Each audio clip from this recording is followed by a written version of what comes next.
Hey everybody, it's Charlie from Daily Motor, and for 2026, the Subaru Outback is getting a new infotainment system. And thank goodness for that, because the previous Starlink infotainment was laggy, it was unintuitive, and it buried your climate controls into the screen. So I'm very happy to announce that for 2026, we have physical climate controls here and an entirely new 12.1-inch infotainment screen and 12.3-inch center digital gauge cluster. So in this video, we're going to show you how they both work and kind of how they function and talk about the improvements and maybe a few slight downsides compared to the previous system.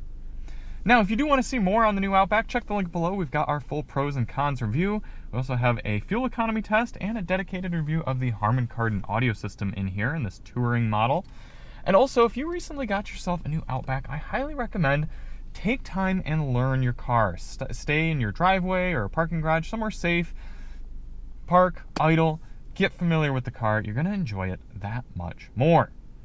So starting out here in front of us, let's take a look at some of the controls. We still have a nice array of physical buttons here on the steering wheel. We've got volume over on the left. Oh look, it looks like we have a software update as well. We're not going to do that right now, but maybe later on. Anyway, we've got physical volume and track controls on the left, as well as the ability to change media sources, accept and decline phone calls, use the voice commands, which we'll show you later in the video, on top of Apple CarPlay and Android Auto.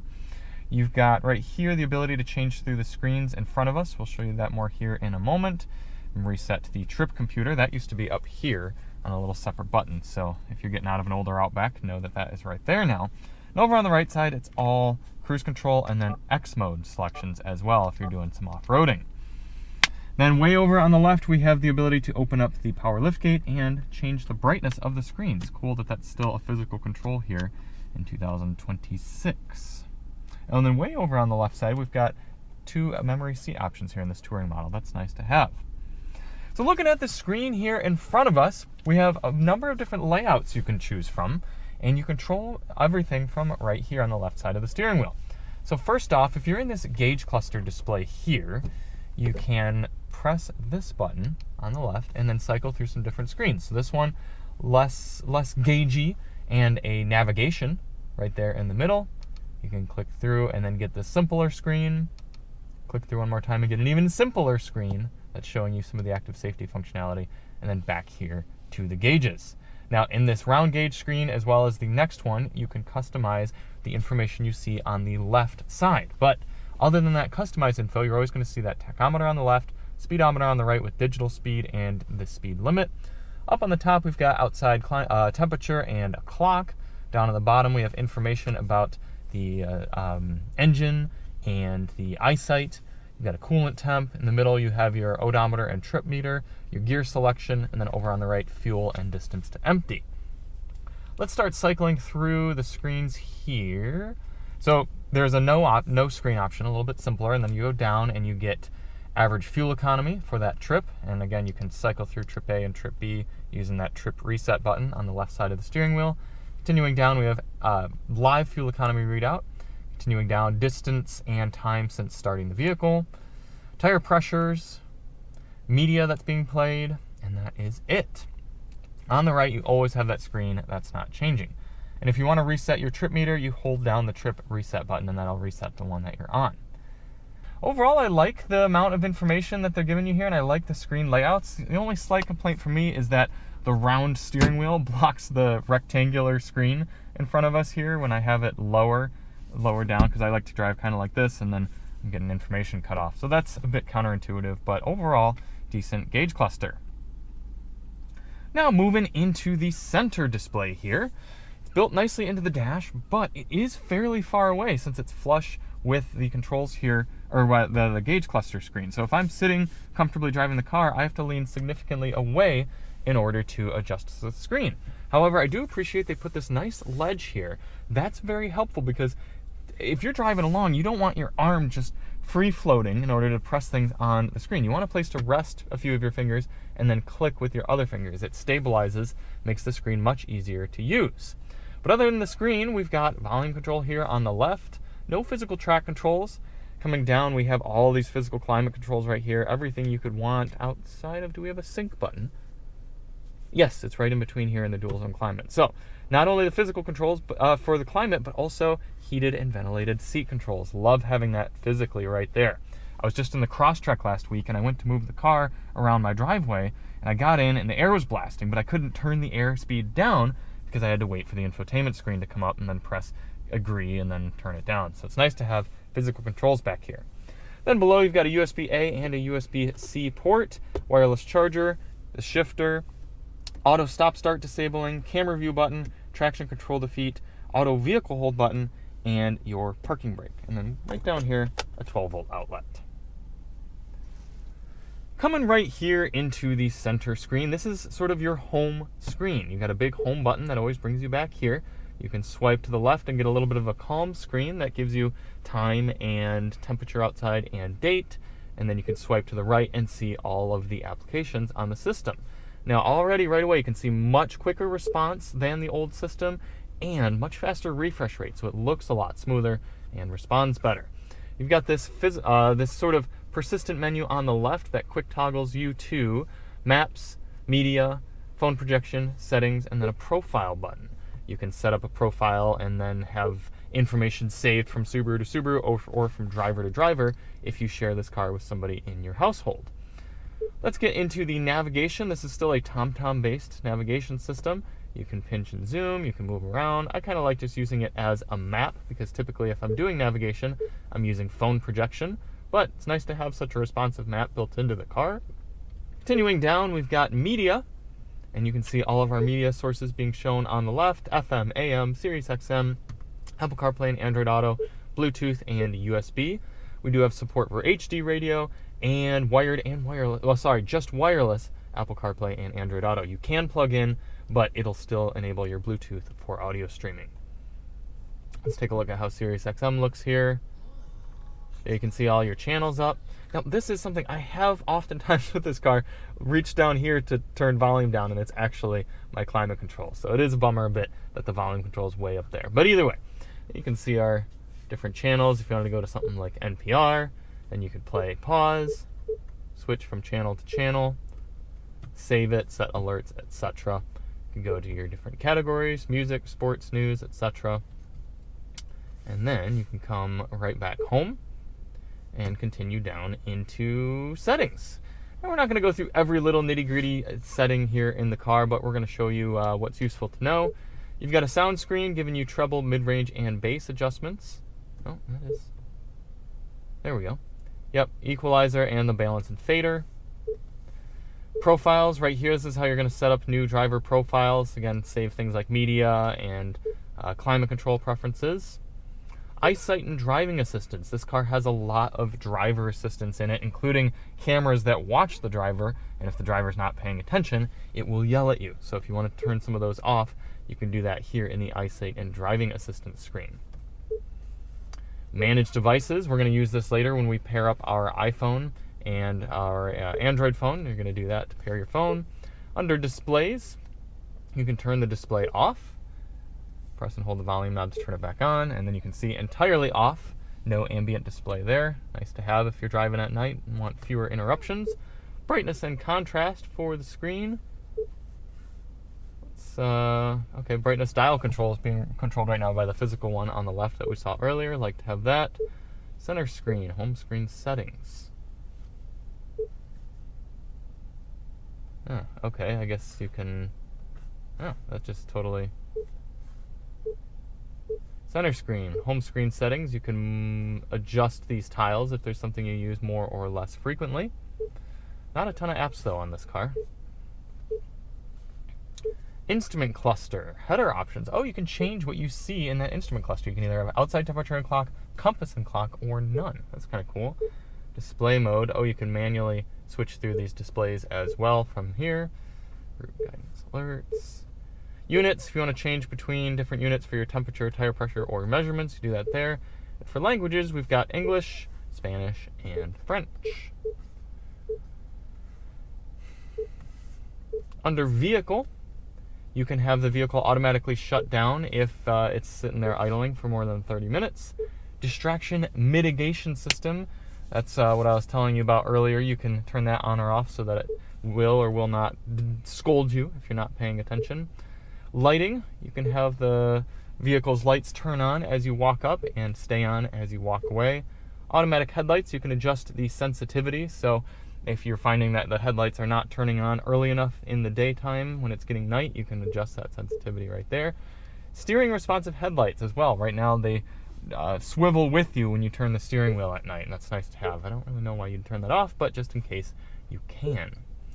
Rear seat reminder, the car is going to come with a rear seat reminder, so it's going to make sure that you didn't leave anything in the back seat when you turn the vehicle off. If you never have children or pets or anything in the back, you want to turn that off, you can do that there. Automatic door locks, if you want the door to unlock when you shift into park or open the door or anything like that, you can adjust that there. Power rear gate height memory. This is nice for if you have a lower garage or parking garage or something like that, and you need to save the height memory for the for the lift door in the cargo area so it doesn't bonk into the top. Time and date, you can adjust your time and date there. Maintenance, you can turn on maintenance reminders for oil change and tire rotation. Valet mode, if you need to leave the car with a valet and you don't want them accessing any of your information, you can set a code and use the valet mode there. Network connection, you can pay monthly to have a Wi-Fi hotspot here in the Outback that'll provide an internet connection for your devices inside the car. You can set that up there. And then software, we're going to see right here if you wanted to do that software update, or if you go to sell your car or buy a new one, factory data reset, you're going to find that there. Now let's test out the voice commands. Now I do believe we have a wake word in this Outback. You can say, "Hi Subaru." Oh, that's a terrible noise. "What's the weather like tomorrow?" Sorry, the requested feature doesn't exist. What? Please say help for a list of available commands. Canceling. You're telling me it's a 2026 car and I can't ask what the weather's like tomorrow? Let me try that again. I'm going to press this button on the steering wheel. "What's the weather like tomorrow?" Sorry, the requested feature doesn't exist. Please Okay. say help for a list of available commands. Subaru. Canceling. I just drove a Kia K4 months ago that had AI built into the car, and I could ask it who won the Super Bowl in 1972, and it would rattle off the proper answer. You're telling me you can't tell me the weather? Huh, interesting. Navigate to the nearest Starbucks. I found one result for Starbucks. Starbucks, 5359 University Drive, Irvine, California 92612. Start the route now. Yeah.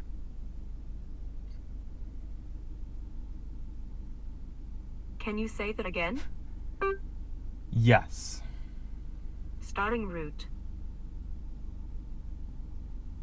So here you can see your You navigation. will arrive at your destination at 11:40. Turn off the voice for navigation. Can you say that again? Turn off the navigation voice. I'm sorry, but I still didn't get that. Please say All right. it. Canceling. Here's the thing.